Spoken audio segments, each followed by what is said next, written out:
the battle to them. Siemano gracze Rise of Kingdoms. Słuchajcie, dzisiaj porozmawiamy sobie o dwóch KVK, o których ostatnio, jakby tak powiedzieć, też nagrywałem filmik, czyli o KVK, gdzie mamy 1.18 i 2.732 i też pogadamy sobie o KVK, gdzie mamy 1.960 i mamy tam też 1.093, czyli o jeden z większych KVK, który prawdopodobnie jest w tym, jakby tak powiedzieć, w tym roku jeden z największych, o ile to nie będzie największe KVK, jakie po prostu mogliśmy zobaczyć. Jesteśmy w tym momencie na 2.732. Tutaj ogólnie dolna strefa została w miarę wyjaśniona. Górna strefa, tutaj ziemia kontra, jakby tak powiedzieć, ogień, no to tu temat jest też, mi się zdaje, w miarę wyjaśniony. Tutaj prawdopodobnie, tutaj raczej na pewno ogień pokona całkowicie ziemię. Chociaż że ziemia tu jeszcze się walczy, no ale KD z Wurdaidim i Cheatkulem na tym koncie drugim jego, no raczej ziemię ogra, tym bardziej, że oni bardzo agresywnie poszli z fortami i z flagami i strasznie już ich na początku wypierali. Jak ja grałem na 2.732 KVK, to już widziałem, że oni tam mają bardzo ciepło i ciężko. Ogólnie 2.732 razem z 18.18 i 2.405 no dało radę, no nie będę ukrywał, że 18.18 zrobiło tu taką robotę. Widziałem ogólnie statystyki Z5, nie chcę tutaj tak jeszcze o tym mówić, bo nie wiem, czy to są oficjalne, czy nie, ale widziałem je i mogę powiedzieć tylko jedno, że no to co zrobiło 18.18 to jest masakra, nie? Wgniotło, oni po prostu wgnietli i moim zdaniem są bardzo dużym kandydatem do wygrania KVK. 2.405 i 2.732 też tam wspierało dość mocno. 18.18 wiadomo, po KPK-kach i DKP to aż tak bardzo nie widać tego dużego wsparcia z tego względu, że to są, wiecie, inne KD. Niektóre KD tu się trafiły po prostu z przypadku i nie ma co to oszukiwać, że po prostu nie powinny się znaleźć w tym KVK, bo te KD są słabe, nie? Po prostu w porównaniu do tych KD-ków, które są tutaj, które macie możliwość obserwowania jak 3.065, 2.650, czy tam 3.415, no to te KD-ki mniejsze, które są w Seedzie A, jakby tak powiedzieć, no jakoś nie powinny się tutaj znaleźć. No ale 18.18 robi bardzo dobrą robotę na tym KVK i no dzięki nim, jakby tak powiedzieć, wiatr naprawdę tu może zrobić różnicę w tym KVK. Zobaczymy, jak będą wyglądać Kingslandy dalej, bo Kingslandy tam już będzie też dostęp ognia, jak wtedy ziemia też się sprawuje, no będzie dużo walk, no i też pytanie, jak się wydrejnuje do tego czasu woda, bo też wiem, że oni długo walczyli. W ogóle myślałem, że woda tutaj bardzo mocno pociśnie, jakby tak powiedzieć,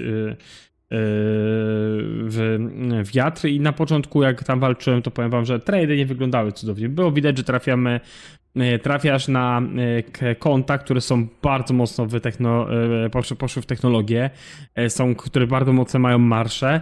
I żeby robić dobry raport, naprawdę trzeba albo grać dobrze w balu, albo mieć dobrego bala, albo ludzi, którzy potrafią grać w tym balu. No 18.18, jak tam zresztą widzieliście na streamie, pogrywałem trochę, zrobili mega robotę, więc naprawdę szapoba dla tego królestwa. I przejdźmy sobie teraz do jednego z najbardziej ciekawych, na 1.960. Nie będę ukrywał, że ja nagrywałem ostatnio u was, czy nagrywałem ten filmik trochę wcześniej, lecz to mi się wykrzaczył głos, więc nagrywam go ponownie. Ale i nawet dobrze, bo przez jedną noc dużo się zmieniło. Ogólnie powiem szczerze, że ja jestem zaskoczony 1.960. Myślałem, że oni lepiej to rozegrają.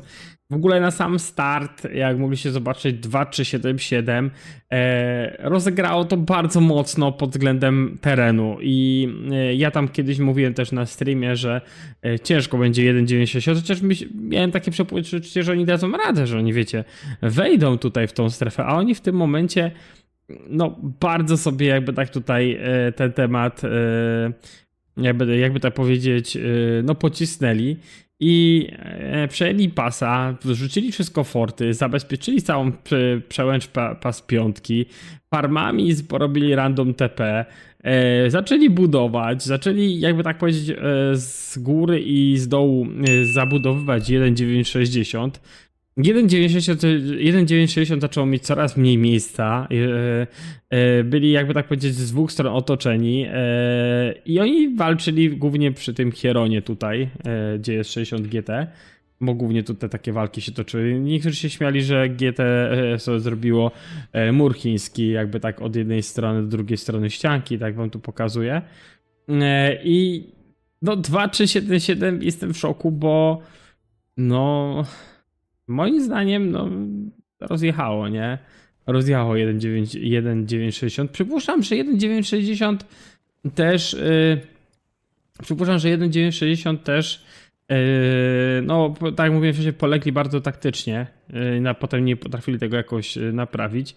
A 2.377 zrobiło naprawdę niezłą robotę. Kurczę, bardzo, bardzo dobrze mi to wygląda. I niektórzy piszą, że 1.960 sobie odpuściło tą zonę. No jednak moim zdaniem nie, oni po prostu przegrali tą zonę.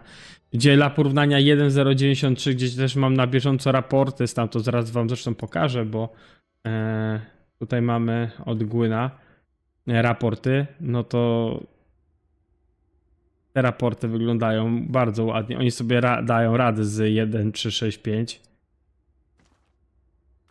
Tam oni akurat z farmy reinforsowali. Wiem, że tam jeszcze coś było bardzo fajnego. O, coś tego typu. Tak? Tak. Tutaj też jest jakiś fajny na fort. Wszystko, no chyba wszystkie. No ale powrzucał parę fajnych raportów i naprawdę 1.093 robi swoją robotę. Przypuszczam, że wypchają w końcu 1.365 z tej strefy. Pytanie, czy udaje się wypchać przed otwarciem pas piątki. Bo oni tutaj widzicie, że cisną. Raczej jest no cała, no poło Jezu, ponad 80-90% nawet powiedzmy strefy jest ich. Zabudowali się tutaj i będą próbowali po prostu 1.365 stamtąd wyplewić. Przede wszystkim odciąć ich pewnie od pasa piątki, żeby nie mogli wejść do strefy siódmej. No ale wiadomo, tutaj czekają po tej stronie 2.975 i 16.06, dwa bardzo mocne KD. Czekają, żeby wejść i zacząć walczyć w ogóle w tym Big Kiwiki. I zobaczymy, jaką oni zrobią różnicę, a jaka zrobi tutaj ekipa G3. Zrobi różnicę w tym KVK. No, jedno już mamy pewne, że 1.093 no pocisnęło 1.365 zgodnie z przewidywaniami, a tu mamy dużą niespodziankę, no bo w sumie ja obstawiam, że 1.960 da radę z 2.377, lecz sobie po prostu nie dali rady. Wygląda to bardzo słabo. 2.377 pokazało naprawdę ogar taktyczny, no i też błędy po stronie 1.960 z portami i zbudowaniem i ogólnie zabezpieczeniem, też pewnie przejęciem pasa, bo pewnie wiecie, tu też kto szybciej przejmie pasy, tak samo zabuduje lepiej sobie teren. Zresztą tak jak wam na streamie mówiłem o 18-18, którzy przejęli pasa pierwsi i zaraz zabudowali bardzo dobrze sobie całego, co tam Hierona i naprawdę, czy Hieron, Mauzoleum tam chyba jest, tak? Chyba tak. Już mi się te kiwiki nudzą, bo tu, nie nudzą, mieszają, bo to jest Nowy Orlean, a tam mamy Tide of War, tak? Więc mi się mieszają, wybaczcie. Więc to jest mega różnica, co się tutaj dzieje na tych KVK. Jedno z mocniejszych KVK i jeden z faworytów, powiedzmy, no przegrywa z 2.377. To jest naprawdę dziwne. Zobaczymy, co 1.093 będzie w stanie pokazać. Czy dadzą radę jakoś wesprzeć 1.960 w Kingslandach i pomóc im bardzo mocno, albo lub też dołączyć gdzieś tu do walki. I tak samo wiadomo, że to G3 i G2 wejdzie tutaj w te strefy, gdzie będą walczyć. No i też musimy się liczyć z tym, że tutaj z tej strony są odcięci, wiadomo, jeżeli chodzi o GT, ale wejdą z tej strony tutaj, prawdopodobnie w jakiś sposób się będą przebijać, żeby dostać się tutaj przez jedną przynajmniej przełęcz, żeby mogli wejść i pomóc G3 w tej strefie z 7. No ale tutaj jeżeli wejdzie Imperium 1606 i 2975 zaczną pomagać, 2377 to będzie ciężko. No chyba, że w jakiś sposób będą tutaj pomagać z 1365 będą pomagać im przeciwko 1093, więc no dużo jest takich tematów, w których my mamy dużo gdybania, no ale KVK, Big KVK, jak to już nazwałem, wygląda naprawdę nieźle. No i czekamy na kolejne rzeczy, które tu się będą działy. Mam nadzieję, że coś ciekawego się wykluje. Mam nadzieję, że to KVK będzie naprawdę mocne i tutaj jeszcze dużo zwrotów akcji nas czeka. Więc tyle ode mnie, trzymajcie się. Dzięki, że jesteście, dzięki, że wspieracie kanał. Jak coś, Patronite jest nad moją głową, link będzie w opisie. Jak chcecie wspierać moją jakby tak powiedzieć, tutaj twórczość na YouTubie i na kanale, to wspierajcie poprzez Patronite. Dziękuję wam, trzymajcie się, elo.